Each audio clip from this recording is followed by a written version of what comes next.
한 말씀 더 드리겠습니다. 사실 오늘 오찬 회동은 어제 대구 그리고 전남 나주 현장 횡보 중에 급작스럽게 연락을 받았습니다. 우리 여러 최고위원님이 말씀하신 것처럼 시기상으로나 여러 가지 면을 봤을 때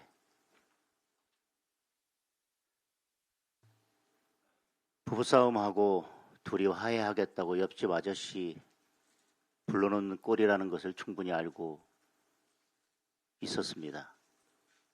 그럼에도 불구하고 어제 현장에서 만난 시민들께서 저한테 하셨던 말씀, 차라리 명절이 오지 않았으면 좋겠습니다. 혹시 대통령을 만나는 기회가 있다면 요즘 너무 살기 힘든다는 말을 꼭 전해 주십시오. 그 말씀이 제게 무겁게 남아 있어서 오찬 회동에서 그런 목소리를 전해야 되겠다는 마음으로 오찬 회동에 응했습니다. 그런데 그 이후에 법사위에서 대한민국의 사법 시스템을 완전히 무너뜨리는 그런 일이 또 한 번 벌어졌습니다. 그리고 이제 대통령의 공소 취소를 위해서 서명운동까지 벌이겠다면서 80명이 넘는 여당 의원들이 손을 들고 나섰습니다.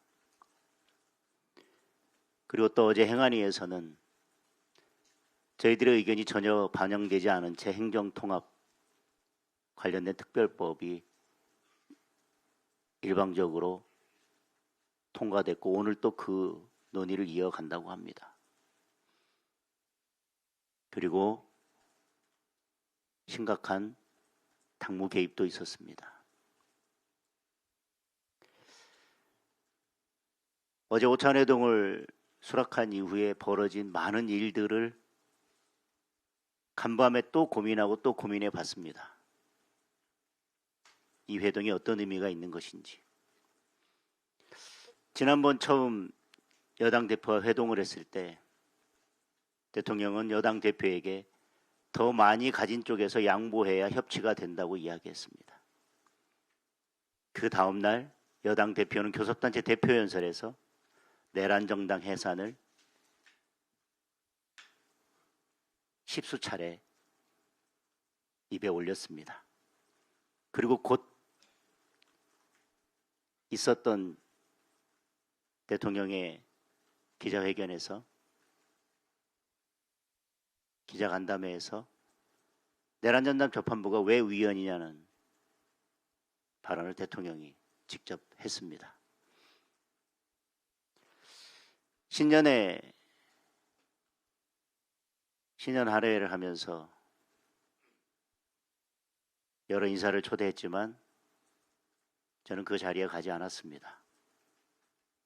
그것보다 더 중요한 것은 대통령이 있어야 될 자리는 그 자리가 아니라 인생을 해결하고 관세 문제를 해결하는 자리이기 때문입니다. 얼마 전 각 당의 대표를 불러서 또 오찬을 했습니다. 그런데 그 전날 종합특검법을 상정하고 그래서 필리버스터를 하고 저는 그날로 단식에 돌입했습니다. 늘 이런 식입니다. 어제 오찬 회동을 제안해 놓고 간밤에 대한민국 사법 시스템을 무너뜨리는 법안들을 유유히 아무렇지도 않게 통과시켰습니다. 오늘 가면 여야 협치를 위해서 무슨 반찬을 내놓았고 쌀에 무슨 잡곡을 섞었고 그런 것들로 오늘 뉴스를 다 덮으려 할 겁니다. 대한민국의 사법 시스템이 무너져 내리는 소리를 덮기 위해서 여야 대표와 대통령이 약수하는 사진으로 그 모든 것을 덮으려 할 것입니다.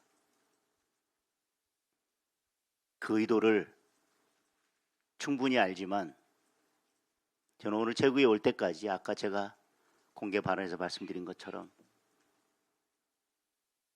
서민들의 피눈물 나는 소리를 전달하기 위해서 그래도 오늘 청와대에 가기로 마음먹었었습니다. 그러나 오늘 여러 최고위원님들께서 저에게 다시